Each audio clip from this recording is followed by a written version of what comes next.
fait des mois maintenant que je travaille sur les 2 œuvres qui vont être présentées dans l'asinerie. Celle au rez-de-chaussée, elle est en relation avec le lustre. La partie de la plume que j'utilise pour réaliser cette installation est blanche, un peu transparente. Elle fonctionne très bien avec les cristaux du lustre. Et c'est l'impulsion qui me lance dans le travail. Après, il y a énormément de fabrication de petites choses préparées, couper les calames des plumes, les assembler, et tout ça prend énormément de temps. Et j'adore ce temps que ça prend. Finalement, ça m'aide dans la réalisation aussi, parce que je pars avec cette idée qui n'est pas vraiment définie. J'essaye de rester très libre dans ce que j'ai envie de faire. Je me donne, en tout cas, le droit de changer d'avis, même après des semaines de travail dans une direction.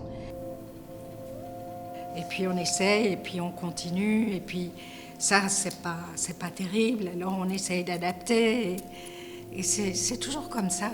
L'idée générale que j'essaye toujours de conserver, c'est la légèreté et la poésie. Ça, c'est quelque chose d'essentiel pour moi.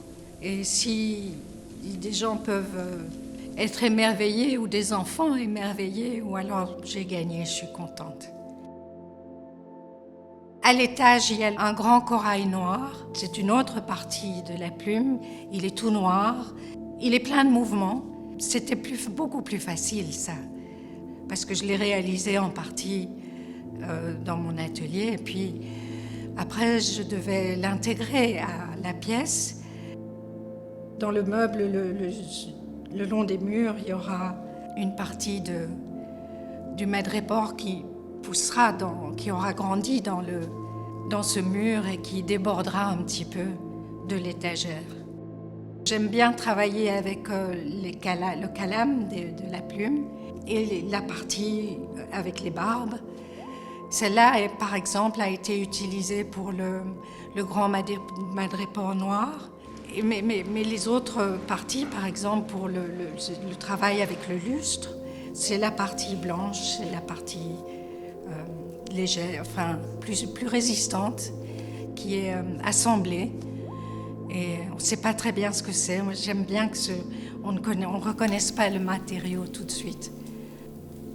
Alors le fil de fer, c'est un fil très ordinaire que j'achète dans les grandes surfaces et que je teins pour qu'il soit noir. Et j'aime bien parce que ça les assemble l'une à l'autre, mais c'est aussi comme un coup de crayon, le fil de fer.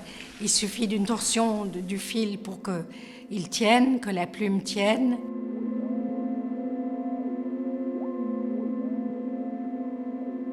Selon la façon dont on l'assemble d'une plume à l'autre, il peut vraiment y avoir une tension qui se crée. Et j'aime bien que les choses soient sous tension. Il faut que ce soit vivant.